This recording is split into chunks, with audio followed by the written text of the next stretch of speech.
I looked up from the dusty and dirty old map I had been examining for the past 17 minutes to see what Liam was pointing at through the window, feeling worried and upset that I still hadn't got any clue at all as to our whereabouts. He was standing at the bow of our medium-sized fishing boat with his back to me, leaning dangerously over the railing, looking straight ahead into the thick, billowing sea mist, his wind-blown, dark, curly brown hair glistening in the dimmed sunlight. "What is it?" I asked him, narrowing my eyes as I stepped out onto the deck, shivering in my red parka jacket and army shorts. "Careful there, son. If you fall over and die, the fish will be throwing a party tonight." He threw a nasty, side-eyed glance at me. He's one of the few people who could actually stand my sick sense of humor. In fact, he inherited the same twisted ability from me to realize that bad things that happen can be funny. "You'll die first, Dad, because you're so old." My face instantly contorted into a look of utter confusion. "I thought we've come to a mutual agreement that your precious corn-fed northerner stepfather Furby will die first. What, is he like 300 years old or something? What was going through your mom's head when she met him?" He chuckled. "You're so old, Dad, you have an autographed Bible." "Yeah, Furby is so old he got dumped by a Neanderthal chick twice." "It's Fernby, and no, you're still much older and will die first, and I will be very sad, yes. But yeah, you will die first," he continued casually and shrugged. "Well, looks like we both will now." I looked around and sighed. "It's a joke," I added quickly when I met his gaze, shaking my head. "I think I just saw a boat." His voice trailed off reluctantly, as if he weren't sure what exactly he had spotted amidst the mist. I wobbled closer towards him. We were surrounded by thick mist, which obscured everything from our sight. It was only 12 p.m., but it looked as if the night sky had decided to arrive early to distract us once again. We had been stuck here for 5 hours, tossed about by the wind and waves because the engine had somehow shut down and I could not, for the love of God, turn it back on. But it seemed like nothing could dampen my son's spirit. He's only 14, but his tendency to always stay positive under difficult circumstances never ceased to amaze me. I turned my head and spat as sea mist rose above the surface on the breeze, and with it the acrid smell of brine. Where is it?" I asked, looking around in confusion, trying to make out the outline of a boat nearby. He raised his hand again and pointed at a vague and blurry silhouette of another fishing boat in the distance, about 200 meters due west from where we were. "Hello?" he shouted loudly. "Hello?" I chimed in. "Can you hear us? We need help. We're stuck here. Hello?" A few minutes later, the boat finally came into clear view. As it floated closer towards us, then I noticed how strange it looked. It was covered with efflorescence all over its bow, and stern, as if it had been left out in the open sea for months. The wooden hull also looked fragile and was covered in barnacles and other marine growth. "Hello?" I called out again, as it inched closer to us, and then our boat shook lightly as it gently collided with the strange boat. I rushed back inside our cockpit and grabbed the rope I had tucked away below decks. Then I hopped up onto the other boat's deck carefully and threw one end of the rope to Liam. "Tie it up tight on the railing, son," I told him as I secured the other end onto the seemingly abandoned vessel. "Maybe they have a radio we can use to alert the Coast Guard of our location," he asked. His timid voice projected my own hopefulness. He jumped onto the deck behind me and yelped as his left foot sank into the deck boards, sending him off balance and towards the railing. I quickly wrapped an arm around him for support. "Careful, son. This boat may have been stranded out here for months. It's deteriorating," I warned him. "You could have told me before I jumped, though." He rolled his eyes at me while trying to pull his foot out of the hole he had just torn in the wooden flooring. "Ouch." "What?" "My leg." I bent over to take a closer look at his shank. There were small scratches and small wood debris all over his lower leg. We'll need to dig the splinters out if there's any in your skin. I sighed and stood up straight. Wait here. Maybe they have something we can use to clean your wound. There are no people on this boat. I pulled at the loop I had just made to make sure it was safely secured. Then I began to walk slowly and carefully towards the cockpit. The door was slightly ajar, the round glass window covered in a thin layer of dried salt as well. It looked dark as I peered inside. Weird, I thought to myself. I didn't recall any report of any missing fishing boat in the last few months. I grabbed the handle and proceeded to push the door open. A mixture of suffocating brine and horrible stench wafted out through the open door, and I instinctively put a hand across my mouth and nose so I would not throw up. Inside, hanging from a tangle of cables twisted together and secured on the ceiling, with its back to the door, was a partially mummified corpse of a man, its lime green parka jacket and exposed parts of its body completely covered in white patches of dried salt. Its blackened skin was already peeling off, revealing the bones underneath, gray and brittle due to long exposure to weather and brine. Dad, what? Liam, no, don't come. But it was too late. He walked past me and saw the corpse. He jumped back instantly and shrieked in terror. He stumbled over his own foot and landed hard on the deck, eyes wide open, face as pale as the billowing fog surrounding us. Liam, it's okay. It's okay. I tried to calm him down, pulling him into my arms and dragging him away from the horrifying sight. Is that a man? He asked with trembling lips, breath wheezing in and out. It's okay. Don't look, I told him as he tried to take a closer look at the lifeless body in the cockpit. This would probably traumatize him for the rest of his life. He had never seen a dead body in such a horrifying condition before. Dad, maybe we should just leave it alone. Untie the boat, he said, still shaking all over. His skin felt cold as I half-dragged him back to our own boat. Nothing to be scared of, son. It's just a dead body. It can't do anything to you. I'm here, okay? I bent over and hugged him reassuringly, trying not to show my own fear. Just leave it alone, Dad. Please, he begged, his blue eyes brimming with tears. You go back inside now, okay? There's a small flask of whiskey under the mattress. Clean your wound and wait for me. Aren't you coming with me? His eyes strayed off to the side wildly, as if wanting to see the corpse again, but unable to bring himself to do so. I'll have a look around for a bit. Maybe there's something here that we can use. Okay. He nodded slowly, but still looked hesitant as he scurried towards the railing and jumped over onto our boat. In a distant way, I registered I wasn't such a bad father to him, not in the slightest. He had always been a good kid, always listened to me, even though the divorce had probably done its fair share of damage to him mentally. I still wanted to believe that he would grow up normally just like any other kid his age. I had been hell-bent on him having a normal upbringing despite the hardship. I took off my shirt and wrapped it around my head like a mask. I steeled myself and slowly stepped inside the strange boat's cockpit, careful not to touch the hanging, mummified body. My throat grew tight as I walked past it. I could still smell the horrifying stench wafting through the acrid air around me. I held my breath, trying not to gag, and started to inspect the whole boat. The walls looked soggy, gleaming with varnish. They reeked of salt and decomposition. After a few minutes, I sighed miserably, because I did not find anything worth salvaging. But then, a Davenport desk attached to the wall in the left corner caught my attention. There was a small red leather logbook on it, which looked as if it had just been placed there by someone. It was splayed open to a page that contained the last entry before whoever it was stopped writing abruptly. A curiosity took hold of me.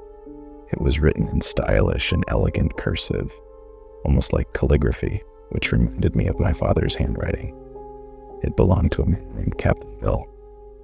The other entries had no dates either, and looked as if they had been written in a hurry. I picked it up and squinted my eyes, trying to adjust to the darkened room as I read it. Its been 2 weeks, and we still haven't seen any sign of dry land, other boats, or anything at all. It almost feels like we're trapped here, like we're only going in circles. 2 of my crewmen lost their minds last week and jumped off the boat because they believed they had seen land in the distance. They had been acting bizarre for a while. All of them. We are far away from anywhere. They did not return, as I had expected. It's only me and Eddie now. He's been talking in his sleep about the 1,000 years old wave. When I asked him about it the following morning, he looked confused. But at night, I hear him again. He keeps saying that it's coming. I don't know what to do. Seems like I'm the only one who hasn't lost his mind on this boat. The next entry had been written as if the captain was either in a hurry or in a delirious state himself. There were a lot of scratches here and there, which made it almost impossible for me to read it. I think I've lost my mind already. Last night, Eddie walked out the door and disappeared in the fog. He's gone now. But I kept hearing his voice calling out to me all night long. This afternoon, I looked out through the window, over the edge of the boat, and into the fog as it cleared out. And I saw this strange, gloomy, reddish light beneath the surface. I thought it was a jellyfish. But I was wrong. It was an eye, an enormous one, looking straight back at me from the cold, dark depth of the ocean. I ducked back quickly under the desk, not knowing what to make of what I had just seen. Maybe I was only imagining things. A loud bang shook the whole cockpit suddenly as the door swung shut on its own. I almost jumped out of my skin. The logbook fell off my hands and landed with a dull thud on the desk. Okay, time to go, I thought to myself. I walked past the corpse and quickly crossed to the door. I grabbed the knob hastily and turned it, but it didn't budge. What the hell? I turned it again harder repeatedly, but to no avail. The thing wouldn't open. I sighed and tried to stay calm. This is stupid. No, I won't be stuck in here with a fucking dead body, I whispered under my breath. Again, I turned and pulled at the doorknob carefully, pushed it, pulled it again, turned it, and still it didn't work. I stopped and slowly turned around. There has to be a way out. Or not. The cockpit of the boat wasn't connected to any other rooms. The stupid door was the only way out. I checked the shelves on the desk, but didn't find any tool I could use to jimmy the door open with. I turned towards one of the portholes next to the steering wheel and looked out. There was nothing out there. Only the eerily calm ocean as far as the eyes could see. I shook my head. An overwhelming silence was filling up the cockpit, broken only by the rhythmic pounding of the ocean. "Liam!" I yelled tentatively, as if not wanting to disturb my host's rest. I stood by the window, looking out towards our boat. I banged on the glass hard repeatedly, and then stopped to wait. "Liam?" No answer. "Well then," I blurted out. My voice came out hoarse, and a pitch higher than I had intended it to. "Guess I have to break one of the windows. Sorry, Captain Bill." I held my breath, took the shirt off my head quickly, and wrapped it around my fist. Suddenly, the whole cockpit seemed smaller and more cramped than it actually was, as if the walls were closing in on me. I could also feel the dead body swaying from side to side as a sudden surge of swells rocked the boat. Its presence was tangible right behind me. Without thinking twice, I moved to the side, turned my head as far as possible from the window for safety, and swung my fist hard into the glass. It shattered into tiny million pieces with a loud crash. After carefully moving some of the glass, I heaved myself up and climbed out safely without so much as a scratch. I untied the rope that connected the two boats immediately, hopped back onto our own boat, and then, with all my might, I pushed the strange boat away. I waited until it disappeared behind the thick gray curtain of fog, its silhouette dissipating into a blurry outline of amorphous mass. I decided my son was right. Maybe we should just leave this mysterious boat alone. For some reasons, I did feel it would do us more harm than good being so close to it. The waves had now calmed to a gentle lapping around us, enabling me to hear the sound of thunder rumbling in the distance. A storm was brewing. "What are we going to do now?" asked Liam as I joined him in our cabin, struggling with the weight that had settled in my chest. He was huddled in bed, looking down closely at his bandaged leg, with a curious look on his face, prodding it gently. "We wait," I told him, not feeling like explaining our situation to him all over again. "Jesus, Liam, don't touch it." He looked up and grinned at me as I lay down right next to him. "Dad, you got some cuts there yourself." He pointed at my left calf. I stood back up immediately. "Broken glass," I replied, walking towards the windows to take a better look. I frowned in confusion.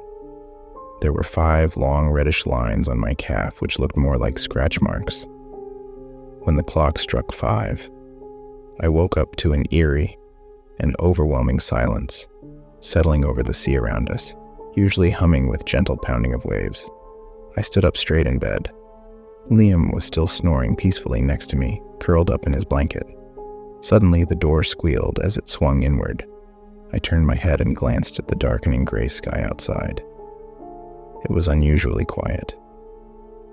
Unlike before, I could no longer hear the splashing of waves against the hull. I jumped off the bed and wobbled out through the open door onto the deck. The surface of the sea was flat, mirror-like, a gigantic, smooth and dark surface on which the boat was merely a tiny, lonely black dot. Not even a ripple was in sight. I shuddered when an old legend my father had once told me when I was little flashed into my mind. Once in a long time, decades, even centuries in between, a great storm appears and turns the ocean into a massive whirlpool from which any boat that gets trapped in it can never escape. The storm also brings something with it, or more like it, awakens something from the darkest depth of the ocean. You can always tell when a storm is coming. Strong winds breaking through the surface and creating big waves always precedes it. But when the sea is eerily quiet, like disturbingly too quiet, that's when you know that something far worse than any storm you've ever seen is about to reveal itself. A monster storm, whose arrival is foreboded by the so-called false silence of the sea. They call it the mirror effect. The calmer the sea is, the more severe the storm will become. For centuries, people have vanished without a trace out in the open sea. Some adventures and misfortunes might be worth braving, but at what cost? Even the most daring and audacious sailors like my father knew where to draw the line between bravery and utter madness. I rushed back inside immediately, swinging the door shut and securing it with a bolt, while uttering a silent prayer under my breath to any god who could hear me, to protect me and my son. I shook Liam awake and told him what was happening, and to get ready for it. He opened his eyes and frowned at me, bundled into his navy blue sweater which I had bought for him last Christmas, and he had been wearing everywhere he went. He did not ask too many questions this time. By the look on his face, I could tell he understood.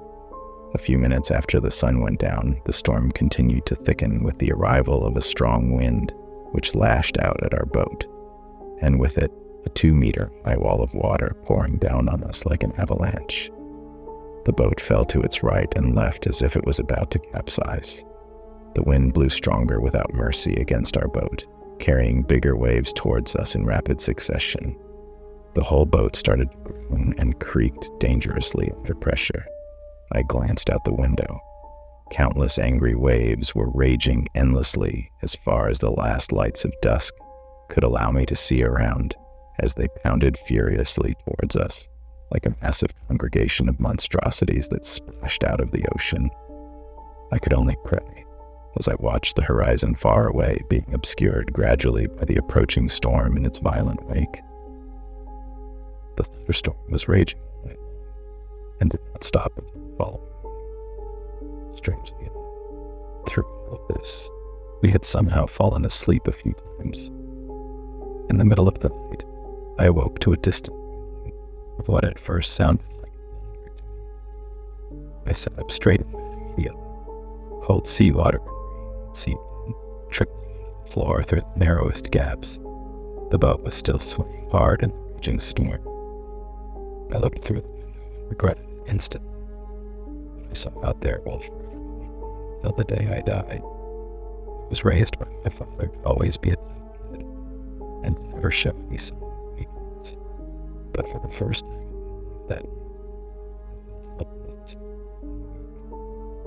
I gasped in horror as I crouched down next to my sleeping son. It was a wave, dark and massive like nothing I had ever witnessed before. Its dark silhouette rolling away in the distance as lightning illuminated it for a split second, towering over the storm like a great mountain that had grown out of the bottom of the ocean overnight, gobbling down smaller waves as its crest grew higher and higher. 1,000 years old wave. I curled up into a ball next to my son, shaking all over.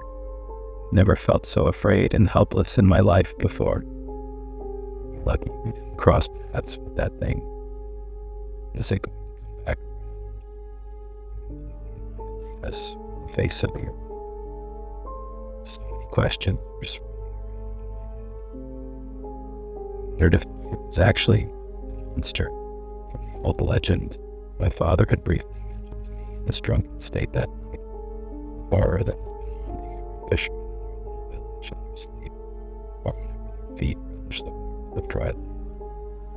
As I hugged my son tight, I reflected on what might be the last few moments we shared together. My family was released momentarily from my misery, and sleep overtook me once again. By the time it had finally calmed to merely a slightly weaker version of its terrible form, the thunderstorm no longer bothered us. I soon fell into a deep slumber, from which anything slightly weaker than the great storm itself could have never awoken me. After the sea had calmed completely, the fog returned, once again closing in on us incrementally from all directions. I woke up to the sound of my son snoring loudly. We hadn't almost drowned to our deaths the previous night. I sighed exasperatedly, jumped off the cramped bed, walked over to the door and swung it open. I glanced around for a few seconds, taking in another possibility that somebody would soon find and rescue us. The sound of waves pounding gently against the hull brought a new promise that there would not be another storm coming our way anytime soon.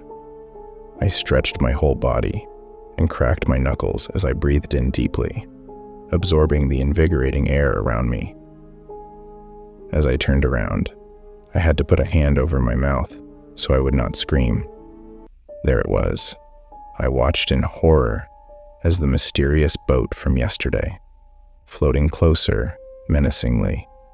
It had somehow found its way back to us. Something was not right. I tried to brush it off as a coincidence, that the storm might have inadvertently carried it across the sea right to where we were. Still, I could not shake the feeling that we had been going in circles these past few days, that time had stopped in this remote and vast watery part of the world, that we were tangled up in a time loop from which we could not escape. I had woken up with a sense of optimism that came with knowing the storm was over, and we were safe, and I might be able to retrace our route across the ocean. But now, watching that cursed boat inching closer to us made me realize soon I would probably have to give up any hope of that. It was a dark reminder of our own fate, should we ever fail to get to the safety of dry land.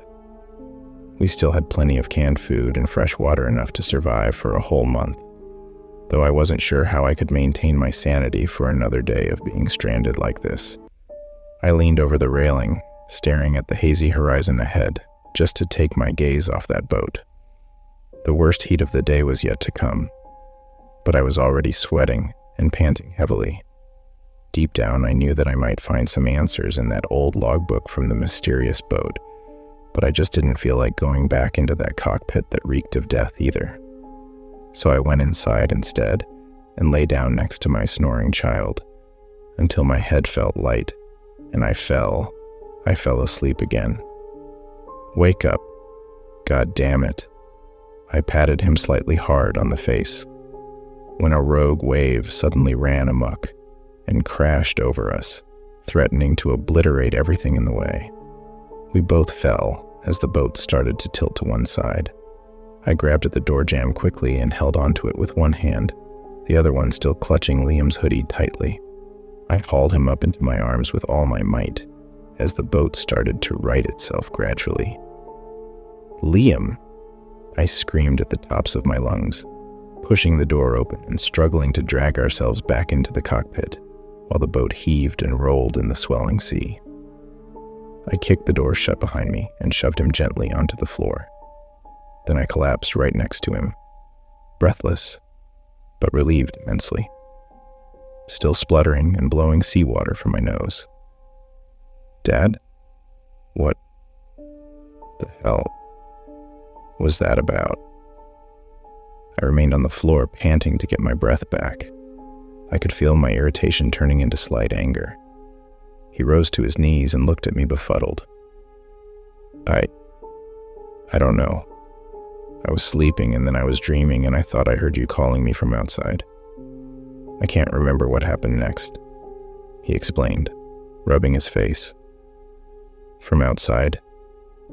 I was sleeping right next to you, son. How could you possibly think I was outside?" "I heard your voice, Dad. I know I did," he insisted. His frown deepened until his eyebrows met, as if he was trying to remember something. "It's the boat." His voice trailed off. "What?" "The boat, Dad. The one with..." He paused for a few seconds as our eyes met. I saw it too. It was there. It was out there in the storm. It has come back for us. I scrutinized his face closely for a few seconds, trying to determine if he was telling me the truth or was just messing with me, which prompted him to look away nervously. Or was it because he was scared? I got to my feet immediately and rushed to the porthole to look outside and peer down into the inky water.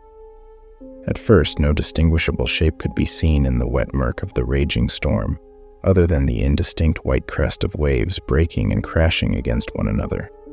And then, thunder tore through the sky, followed by a blazing flash of lightning which illuminated the whole terrible display of the power of Mother Nature. It only lasted for a few seconds, but long enough for me to make out the dark outline of another boat swaying through towering walls of water. "Liam?" My voice wobbled with fear, eyes locked on the ominous silhouette of that boat bobbing back and forth in the distance. And then, as another flash of lightning struck, I saw something crawling on all fours across the deck of that boat, scurrying into the cockpit before I had the chance to see it clearly. "Dad? What is it?" Liam squeezed my shoulder tight. His hand was cold. He saw it too. I snapped out of my trance, feeling disoriented with fear. "You better change into dry clothes now. And don't you dare go outside unless I tell you so. You understand?" I warned him and pushed him away from the porthole. We went back to bed after drying off. There's no point staying awake to wait out the storm. It would subside eventually. It had to. I was relieved it wasn't as severe as the night before. I was only about to fall back asleep when again I was yanked back into wakefulness for the second time that night by a dull thud which reverberated throughout the cabin. Reflexively, I rolled over to my side and heaved a sigh of relief when I saw Liam still sleeping right next to me. All the hairs on my body stood on end as I slowly made my way into the cockpit, holding my breath when the floorboards creaked under my weight. Strangely enough, the storm had already subsided. A sickle moon, partially obscured behind a dark, somber cloud, was hanging low in the sky. Despite the oncoming panic and urge to go back to bed, I wanted to go out there and see what had caused the strange sound that had awoken me. It was beyond me to resist the urge. I needed to protect my son from anything that might harm him. I put my hand on the doorknob, ready to pull it open, but something made me hang back. The more I mulled it over, the worse the idea sounded. It was cowardice, perhaps. Then I almost fell to my knees when a loud splash outside broke the silence, like something heavy falling in the water. I crossed to the porthole next to the wheel and squinted my eyes to see what was going on out there, but it was still too dark to make out any distinguished shape at all under the dimmed moonlight. I strained my ears and listened closely when suddenly a hollow thunk echoing out from somewhere below decks broke me out of my reverie. Then another one, slightly louder, followed by what sounded like a scratching noise along the bottom of the boat. My heart fell to my stomach as I realized it came from under the boat, below the surface. It had become painfully obvious that we were not alone at this point. A horrifying image of decomposing blackened hands in the water, tearing deep gouges into the hull with impossibly long and sharp nails flashed into my head. It was the storm. It must have come down with something else in tow. As I kept peering out the porthole, the sound of footsteps out on the deck behind me made my blood freeze instantly. I turned to my left frantically and saw a dark figure of a man standing at the bow with his back to the front of the cockpit, muttering undecipherable words quietly to himself. Recognition dawned on me as I squinted both eyes to have a better look. The outline of his tattered lime green parka jacket glowing dully under the pulsating icy glow of the moon brought back a sense of unwanted familiarity. The horrifying image of it hanging stiffly from the ceiling of the cockpit was burned into the back of my eyelids involuntarily. Suddenly he turned around stiffly in a crooked manner, which prompted me to duck down quickly and alarmed behind the steering wheel, finding it almost impossible to breathe without making a sound. The creaking and groaning of the floorboards out on the deck told me that he was tottering slowly towards the window, towards me. I crawled hastily to the door and almost tripped over my own feet. I cursed my own clumsiness and lack of better coordination as I pressed my back hard onto the door and forced myself into a sitting position with my knees drawn up against my chest. The room grew dimmer as he stood before the windows to peer inside, blocking the moonlight and casting a long shadow on the floor. I held my breath, trying not to move. Fear traced a cold finger down my back. "Shit," I muttered under my breath. The shadow lingered there for a while as the man stood still like a statue. I didn't know for how long he just stood there motionless, devoid of any indication as to how a human being was supposed to be. Why does it feel like time moves slower when you are holding your breath in fear? My mind veered into a dark place, formulating plans of what I should do to protect my son from whatever that thing was out on the deck. "Don't," he hissed sorrowfully. His tone was somber and full of remorse. "Come." He put a rotting skeletal hand on the window pane and started banging on it weakly. "Back." The words came out like the sloshing waves against the sides of the boat, cold and bitter, a wet choking sound that made me cringe in disgust. And then he was gone. I took a deep breath as soon as I was convinced we were safe. The fog had lifted and the sky was clearing up. The moon rose higher above the sparkling water. No sign of the dead man and his doomed vessel. And yet, I didn't get back to my feet and remained at my lookout post until I fell asleep from the cold and exhaustion. We were found by some mackerel fishermen on their way back to shore the following day. Fortunately, they had been sailing around a storm for weeks when they spotted our boat. When I asked them if they had run into another boat with a corpse aboard it, they told me they had no idea what I was talking about. I guess the fate of Captain Bill, whoever he was and what happened to them, will forever be lost at sea. At its highest speed, their large fishing boat would take about 5 days and 18 hours to get to land.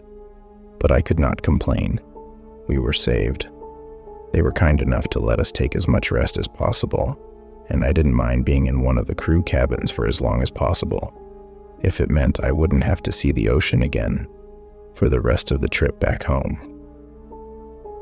One afternoon, I woke up and looked out the porthole to see a big dark cloud hanging ominously about the horizon in the distance, which instantly sent me into panic mode.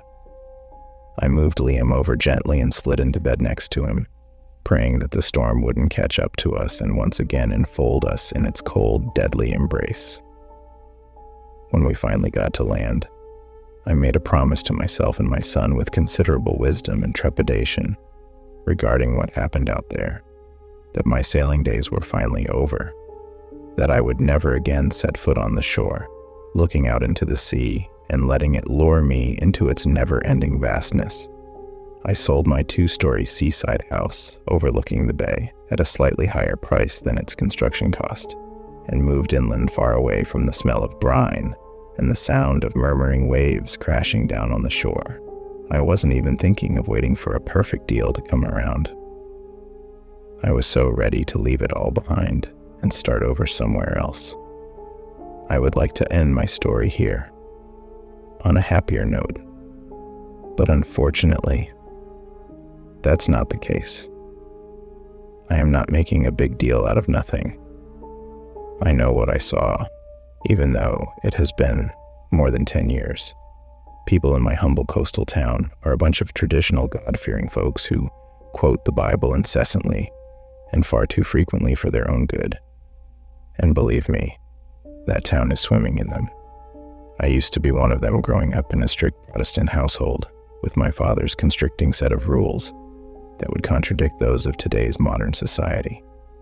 If there's one thing that my father might have done right, it would be his unwillingness to let me follow in his footsteps and become a fisherman myself. But history always repeats itself, unfortunately. In the years following my son and I's doomed venture into the vastness of the ocean, I have avoided the sea altogether. And yet there is one thing that has been nagging me immensely, and I cannot put a stop to it. When we were still stranded out there in the middle of the sea, I had the impression that time stood still around us, like we were going in a circle or trapped in a time loop of some sort. Imagine my surprise when they told us that we had been out in the sea for more than 2 weeks. Some things didn't add up. A huge search party had been sent out to comb a total area of more than 50,000 square kilometers off the coast of my hometown, where we had last been seen near the small fishing port. They had found no trace of my boat, which was absurd.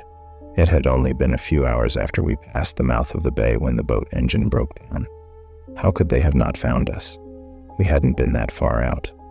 Also, no large-scale thunderstorm had been reported before and during our fishing trip, which did not make any sense. A storm of that magnitude, like the one we were in, can never go unnoticed by any high-tech weather stations we have today. And how about the fishermen who rescued us? They told me they had been avoiding a storm when they found us. But all in all, I was so grateful that we were saved.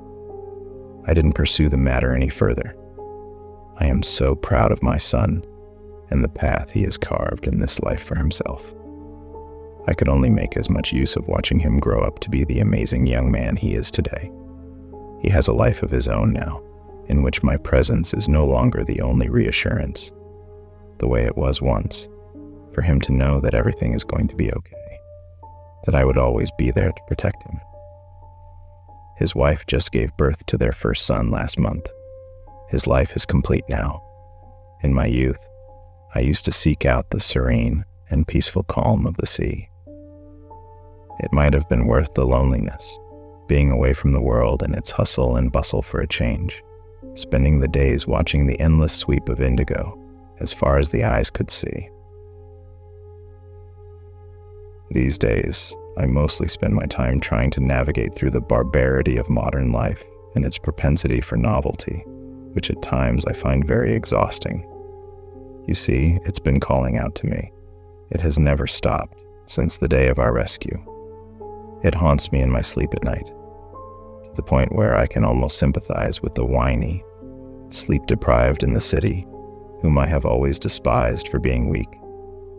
In a state of wakefulness, if I strain my ears and focus hard enough, I swear to God I can almost hear the gentle lapping of waves against the shore in the distance. It has been driving me crazy for years, like a deadly disease eating away at the body, causing the afflicted to lose hope in their sanity. In all fairness, there's nothing left for me here now. I've mustered up the courage for weeks, years even, to be honest. I am heading out to sea next week. I miss the sweet smell of brine and the sense of freedom that overcomes my heart being out in the open sea.